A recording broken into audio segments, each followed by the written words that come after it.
he went outside. he went outside. هغه بهر ته لاړ. کله چې موږ چاته وایو چې هغه د باندې وته بهر لاړو نو ویلی شو he went outside. هغه بهر لاړو یعنی د باندې وته. I wish I could. I wish I could. کاش کې ما کولی شو. موږ زیاتره وخت وایو کاش داسې ما کولی شو یا داسې کیدلی شو. I wish I could د موږ هغه وخت کارو کاش چې موږ ارمان وکړو چې کاش داسې ما کولی شو یا داسې ما نه کیدلی شو نو موږ ویلی شو I wish I could. Don't be afraid. Don't be afraid. مه ویریږه. زیاتره وخت د یو کار یو خبر نه مخکې موږ ډډه کوو یا کمی خبرې کمی موضوع نه موږ ویریږو ور وړاندې کېدو نه مخکې نو موږ به دا جمله ورته استعمالولی شو Don't be afraid یعنې مه ویریږه. I need to go.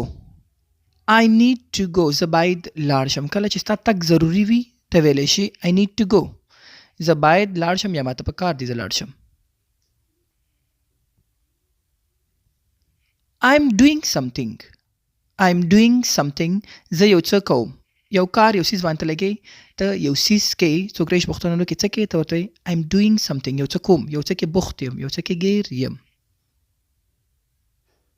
I will go back. I will go back. زه به بیرته لاړ شم. I will go back. زه به بیرته لاړ شم.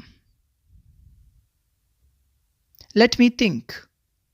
Let me think. پرېږده چې فکر وکړم. کله چې موږ یو موضوع یو خبره باندې سوچ کوو نو موږ ورته صبر که زه پې سوچ کوم. Let me think. پرېږده چې فکر وکړم سوچ پې وکړم.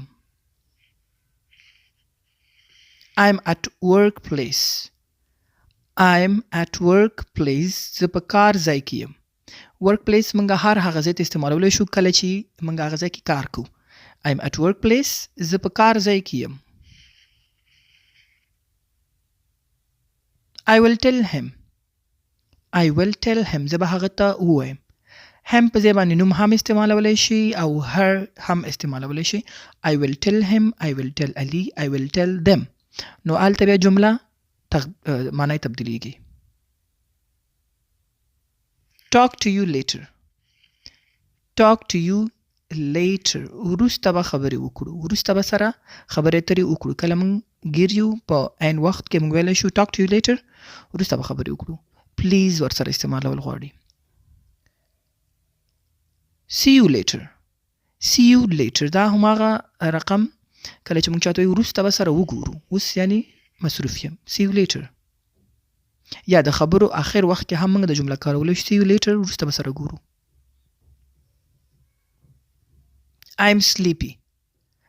I'm sleepy. Sleepy کله چې څوک خوب کی یا خوب ورځي. I'm sleepy خوب راځي یعنی خوب وړی یم. Time to sleep. د خوب وخت دی. Time to sleep. شارټکټ لنډه کې ویل داسې ویل کېږي. Time to sleep یعنی نور د ویده کېدو وخت دی د خوب وخت دی. They were working. هغوی کار کوو. They were working. هغوی کار کوو. How can this be? How can this be? دا څنګه کېدی شي. How can this be? دا څنګه کېدی شي. کله چې زموږ ذهن کې یو کار ناممکن او هغه کار وشي نو موږ دا جمله استعمالوو. How can this be? یعنې دا څنګه کېدلی شي دا څنګه وشو.